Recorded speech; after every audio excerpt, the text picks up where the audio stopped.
Bonjour à toutes et à tous. Alors là, on est dans la rédaction de Tétu. Je suis Rosane Le Carboulec, la rédactrice en chef du site. Avec moi, il y a Yoann Tanguy. Bonjour. Qui est journaliste sur le site internet de Tétu. Et puis Alexis Patry. Bonjour. Voilà, qui est journaliste et community manager sur le site. Et on est là avec vous pour ce tout premier Facebook Live qui nous semblait important pour parler d'un sujet qui nous concerne en fait toutes et tous, mais plus particulièrement les personnes LGBT. Et auquel Tétu a consacré un gros dossier dans le magazine qui est sorti le 21 novembre dernier sur le harcèlement scolaire qui a été fait du coup par Yoann Tanguy qui est là.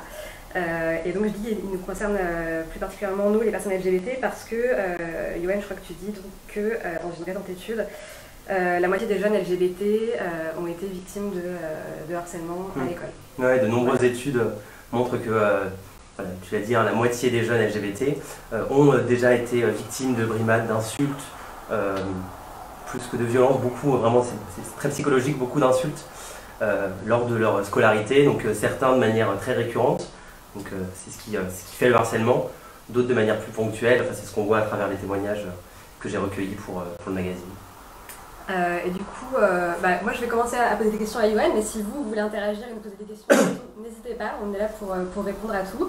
Yoann, du coup, toi, qu'est-ce qui t'a motivé à t'en parler de ce sujet-là? Moi, même, comme je le dis dans le début du premier article, donc l'enquête, qui débute ce dossier, j'ai été victime de harcèlement scolaire quand j'étais au collège, donc de la 6e à la 3e, un petit peu en seconde aussi, donc c'était un sujet qui me tenait particulièrement à cœur de traiter. Après, c'est venu de discussion à la rédaction, on s'est dit que c'était important d'adresser ce sujet-là, puisqu'il touche beaucoup de jeunes. Moi, personnellement, voilà, ça a duré un petit moment, c'était insultes, brimades, à répétition, comme je le dis un peu dans le papier, c'est assez douloureux, assez compliqué, donc c'était un peu libérateur aussi de pouvoir en parler, de pouvoir l'écrire, de pouvoir en parler dans le magazine. Et puis voilà, notamment avec l'avènement des réseaux sociaux aujourd'hui, Instagram, Facebook, Snapchat, je pense que c'est important de parler de ce sujet parce que ça prend de l'ampleur. Aujourd'hui, moi, à mon époque, il n'y avait pas tous ces réseaux sociaux-là, du coup en fait on rentrait chez soi, le harcèlement s'arrêtait. Là pour les jeunes qui témoignent notamment dans le dossier, ça continue à la maison, c'est un harcèlement qui ne s'arrête jamais, c'est aussi pour ça que c'est important. Et justement, tu dis que ça te tenait à cœur parce que toi, tu l'as directement vécu. Ton papier est très incarné, enfin, tu parles vraiment de toi à la première personne au début. Est-ce que ça a été dur, ça, à écrire? C'était un peu compliqué, j'avoue, à écrire, déjà parce que c'est une manière d'écrire qui n'est pas très habituelle, de parler à la première personne déjà. Et puis, c'était un sujet dont je n'avais pas forcément parlé, dont je n'avais pas parlé à ma mère. Donc, la première fois qu'elle l'a lu, c'était dans Tétu, donc ça a été l'occasion d'amorcer une discussion avec elle sur ce sujet-là. Donc déjà c'était pas simple parce que je savais que ce serait lu par des gens de mon entourage qui n'étaient pas au courant. Et parce que voilà, c'est aussi une manière de mettre ses sentiments, de se rappeler de choses qu'on avait essayé de mettre un peu aussi dans un coin de sa tête. Parce qu'on veut, voilà, on essaie d'oublier, c'est tellement douloureux qu'on essaie d'oublier un peu ce qui s'est passé. Donc ouais, ça n'a pas été facile, mais finalement, ce que je disais, c'est assez libérateur de l'écrire et on se sent un peu soulagé. C'est aussi ce qu'on essaie de dire à travers ce dossier-là, dire aux enfants harcelés, parlez-en, parce qu'en fait, quand on en parle, déjà ça enlève un poids, et puis ça permet d'amorcer des discussions, et puis, in fine, de régler le harcèlement, quoi. Et justement, je crois que ça n'a pas non plus été très facile de trouver ces témoignages de jeunes qui avaient accepté de prendre la parole et de raconter leur expérience dans le magazine. Comment tu t'y es pris en fait, pour les trouver? Alors pour les contacter, donc on a commencé par lancer un appel, comme vous les voyez souvent sur les réseaux sociaux, un appel à témoignages classique sur Twitter, Facebook, pour appeler, inviter des jeunes à venir témoigner. Donc là où il y avait une difficulté, c'est que c'était à visage découvert. Et on voulait aussi des jeunes mineurs, donc il fallait l'autorisation des parents. Enfin, tout ça entremêlé, c'est que ça fait beaucoup d'éléments, donc une difficulté supplémentaire. Et après, ce qui a été compliqué, notamment, donc je pense que si vous l'avez lu, vous l'avez vu, il n'y a que des hommes qui témoignent dans tous les témoignages, c'est que des garçons.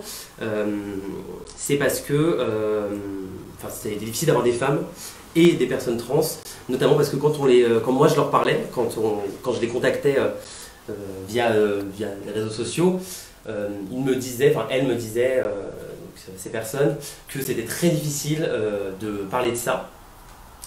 Notamment pour les personnes trans, c'était un sujet très difficile à aborder parce que c'était encore très frais, très douloureux et de plus ça concerne majoritairement les garçons, donc c'est une des raisons qui fait que c'était aussi compliqué, enfin, ce sont les raisons qui ont fait que c'était aussi compliqué de trouver des gens pour témoigner. Ouais. Et de trouver des filles aussi. Et de trouver des filles, ce que je disais, voilà, les filles, en plus il y a un phénomène de société qui est l'invisibilisation des femmes dans l'espace public, c'est aussi le cas dans le cadre du harcèlement, hein, elles sont moins visibles, donc in fine elles parlent moins, elles veulent moins témoigner, donc moi c'est ce que j'ai trouvé, je me suis retrouvé parfois face à des jeunes femmes victimes de harcèlement très violent, mais qui pratiquement s'auto-censuraient, elles disaient non mais moi je veux pas, je refuse de témoigner, quoi. J'ai trop peur des réactions, c'est trop difficile d'en parler. Et pour les personnes trans, c'était vraiment le même effet. Donc, ce qui fait qu'il n'y a eu que des garçons, et j'essaye un peu d'en parler dans l'enquête, d'expliquer pourquoi on n'a pas eu, pourquoi on n'a eu que des hommes, quoi. Alexis, je crois qu'on a reçu des questions. Tout à fait. Yoann, on a une question de Karine qui nous demande ce qu'il faudrait faire selon toi pour améliorer la lutte contre l'intimidation en France. Et j'imagine que tu peux nous parler aussi de ce qui va être mis en place prochainement. Ouais.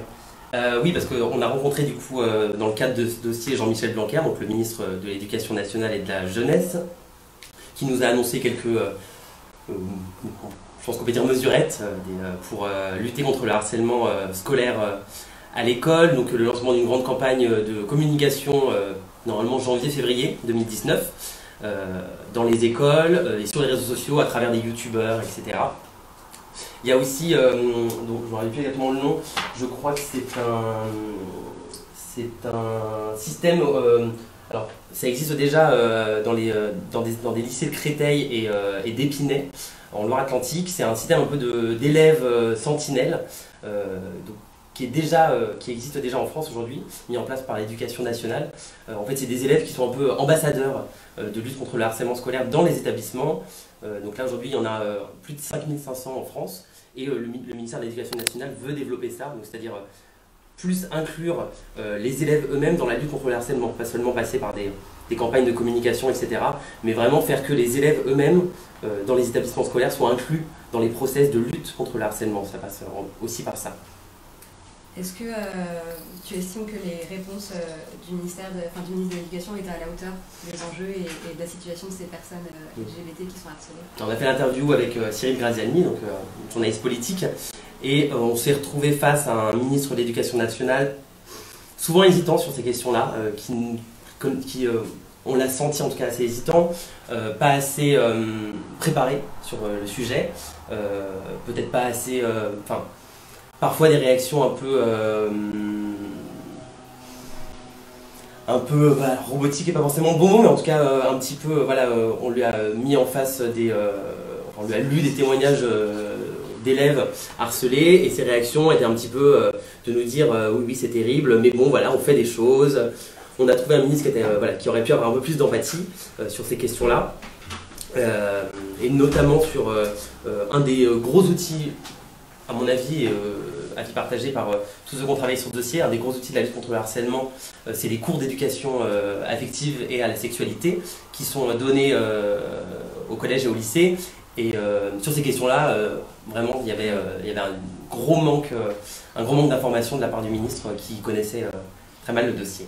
Ouais, parce que justement, sur le site internet, tu avais aussi fait un article sur les cours d'éducation sexuelle à l'école, qui avait montré que en fait, rien n'était fait du tout pour les personnes LGBT. Voilà, en gros, dans cette enquête-là que j'avais faite pour le site, partait d'une étude réalisée par une association qui s'appelle le MAG Jeunes LGBT.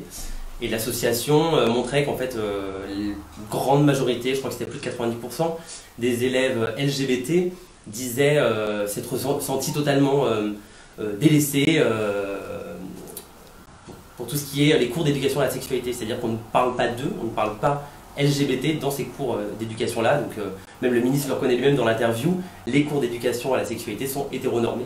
C'est-à-dire qu'ils partent du principe que les relations amoureuses et sexuelles sont entre un homme et une femme, sans adresser la question des rapports, parce qu'en fait ils parlent beaucoup de l'homophobie, mais les cours d'éducation à la sexualité adressent très peu les rapports entre les personnes homosexuelles, les rapports sexuels ou les rapports amoureux. Ça passe toujours par le prisme de la lutte contre l'homophobie, ce qui est un prisme assez biaisé pour parler de ces sujets-là, quoi. Le Facebook Live va toucher à sa fin dans pas longtemps, donc n'hésitez pas si vous avez des questions à nous poser. Et sinon, je vous propose peut-être de terminer par des témoignages du coup que tu as récoltés, qui sont quand même très forts, très durs. Est-ce que toi, tu as un témoignage ou des propos qui t'ont marqué en particulier? Tous les témoignages étaient bouleversants. J'ai eu 5 jeunes garçons qui ont témoigné, un professeur aussi, un témoignage bouleversant qui travaille en Guyane. C'est assez terrible. Moi, je pense que le témoignage personnellement qui m'a le plus touché, c'est celui de Quentin. Déjà parce qu'il c'est le plus jeune, il a 15 ans et qu'il est encore victime de harcèlement scolaire. Donc c'était très difficile pour lui. En plus, je pense qu'il ne s'en rendait même pas compte qu'il était encore victime de harcèlement scolaire aujourd'hui. Donc ça a été des discussions qu'on a eues tous les deux. Là, vous voyez des tout petits passages dans le magazine, mais c'est des discussions d'1 heure, 1 heure et demie. On parle beaucoup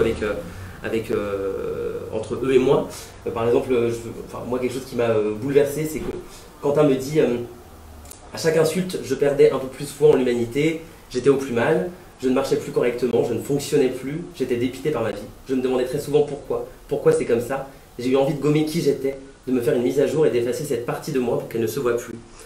Et ça, en plus, c'est quelque chose qui revient de manière récurrente dans tous les témoignages, ces élèves-là qui, à un moment ou à un autre, se sont sentis anormaux parce qu'on les pointait du doigt pour leur féminité, pour leurs gestes, leur manière, qui ils sont, et ils ont tous eu à un moment ou à un autre l'envie d'effacer justement un peu cette partie d'eux-mêmes, ce qui fait aujourd'hui toute leur beauté, toute leur particularité, mais à un moment ils se sont tous sentis au plus bas par rapport à cette orientation sexuelle-là qui n'était pas acceptée autour d'eux, et ils disent tous à un moment ou à un autre qu'ils ont eu envie de gommer qui ils étaient. Donc je trouvais que cette phrase-là, notamment à travers le témoignage de Quentin, 15 ans, était particulièrement vraie et particulièrement touchante.